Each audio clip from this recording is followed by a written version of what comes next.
Hi ladies and gentlemen, Morino Ravenberg here again.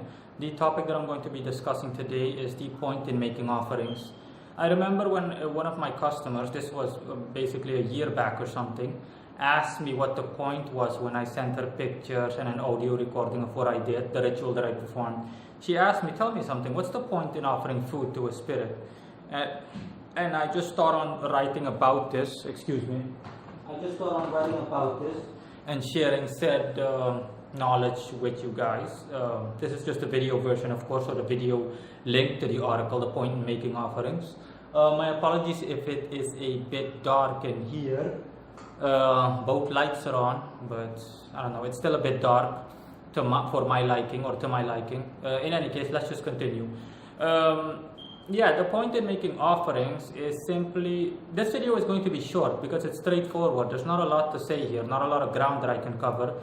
The whole point in making offerings is due to the single fact that the universe has laws, and as we all know, obviously, and it's no different when it comes to offerings. Spirits can't just take whatever they want, wherever they want, or wherever they are in the world. A spirit outside, for example, can't just say, hey, I'm going to take that flower, or I'm going to drain the energy from that flower.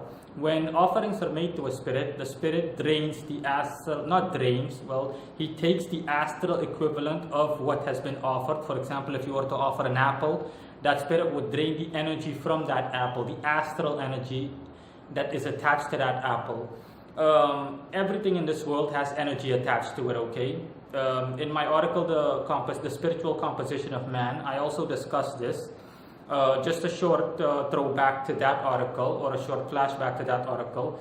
We as human beings, as an example, consist of the soul, the astral body, and the physical body. When you die, there are two deaths, okay? The death of your astral body is the second death.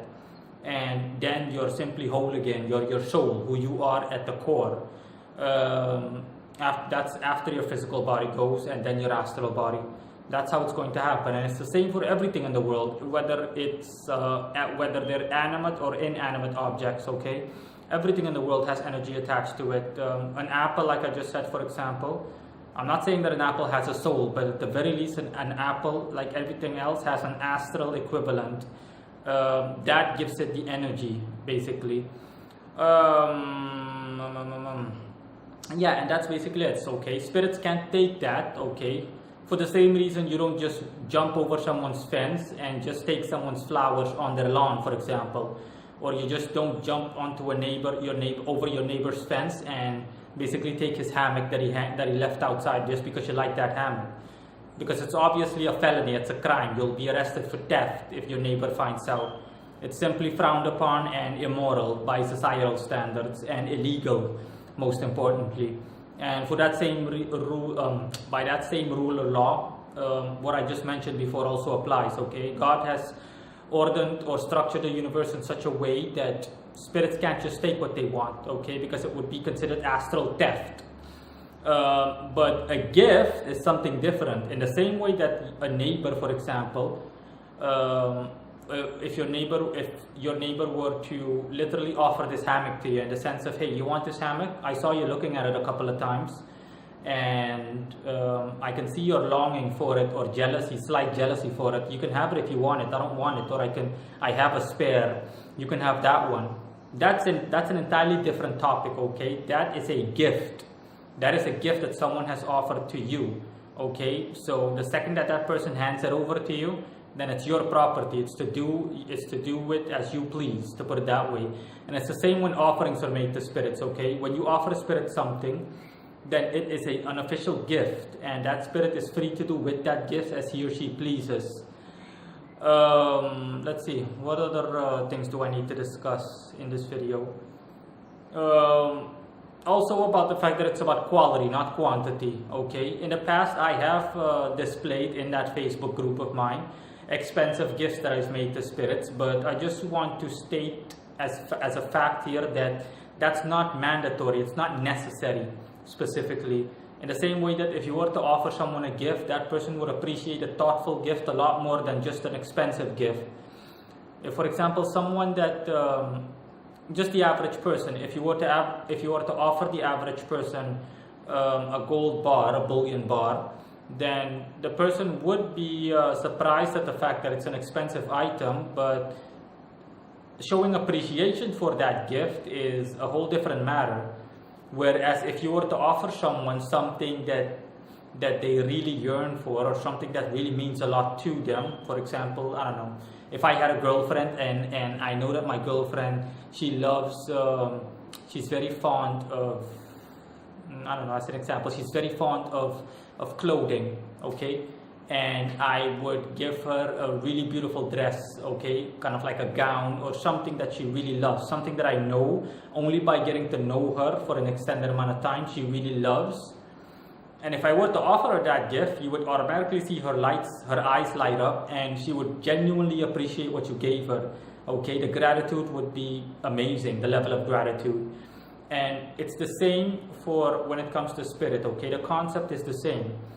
That's why, for example, you see my beloved Lord Samael's altar in the background. All the things that I've offered him are relating to Mars, okay. These are things that he appreciates because they mean a lot to him. They align or correspond with his nature, okay. Okay, as the ruler of Mars, he prefers things like weapons, he prefers things like, he prefers things of an offensive and defensive nature, okay. That's also why I have that shield there. Oh, hold on for a second. I'll show you guys the shield again. For those that haven't seen the shield, here it is. Oh crap. Oh crap. Oh, it's heavy too, heavy as hell. It's heavy as hell to just hold it with a couple of fingers. I only held it like this, and it's still incredibly heavy. And that's my point, okay? With Sandalphon, my second in command, the Archangel Sandalphon, my vice patron, he follows after my Lord Samael. The featured image of the oracle, as well as the thumbnail for this video, is of his altar in its current state. And as you can see, I offered Sandalphon a plant, a huge, nice, beautiful, big plant. I offered him fruits. If you check out the altar, you'll see a couple of mangoes, you'll see an apple, a red apple. There's also a bottle with juice. And you'll also see all the other gifts that I've gotten him in the past. We're talking about precious metals, silver, copper.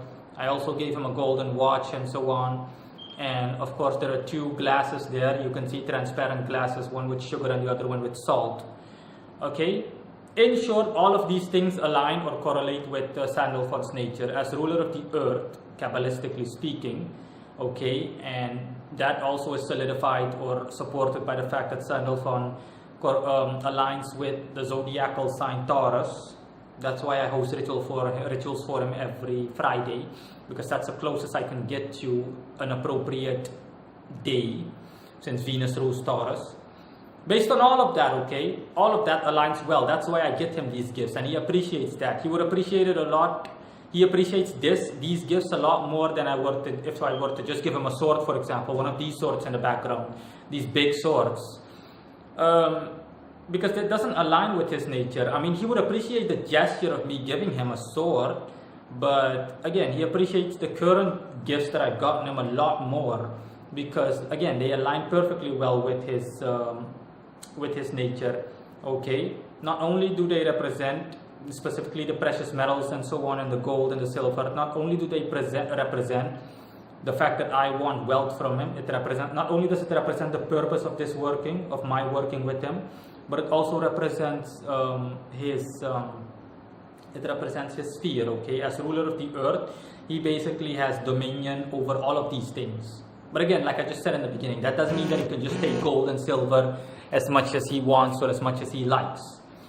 So hence all of these things, and he appreciates them immensely. Right now, the sugar and the salt, they're completely solidified, okay? I'm talking about they've atrophied. If I were to do this, it wasn't going to fall, okay? The sugar, for example, wouldn't fall out of the glass. And even if it did fall, you'd notice that it would be one gigantic heap. It would be in the exact shape of the glass. It's the same for the mangoes, it's the same for the apples, it's the same for the plant right now. Okay, I only offered him the plant that I gotten him a couple of days ago, and that plant is already starting to wither. Those mangoes, I've offered those mangoes and that apple to him last week Friday, and after a day or two alone, only after a day or two, I already started smelling those mangoes and that apple The scent was so strong. And again, Sandalphon is my vice patron. I've worked with him for over a year, I think, or at least a year, or at the very least close to a year. So I know exactly how Sandalphon, what makes him tick, and how he works. So I know that he drains excuse, pardon my French, but he drains the shit out of those offerings that I've gotten him. Yeah, he really takes a toll on those offerings. Not that I mind; they're there for his consumption, of course. That's why I gave those gifts to him. In Sandalphon's, in that plant's case, that his energy flowing through that plant, he also drains the energy from that plant, but the energy flows through it simultaneously, his energy, and that same energy takes a toll on that plant. Okay, what do you expect from divine energy? Again, so that is my point. Okay, if it were a lunar spirit, for example, making fluid offerings, we're talking about things like soup and so on, water, juice, anything that's of a fluid nature would be, from a basic perspective, would be appropriate. And you were to just take things from there. Okay, the moon also aligns well with silver as a precious metal, so making offerings of silver would also do the trick. That's just an example. Those are things that spirits would really appreciate, the same way that any other spirit would appreciate something.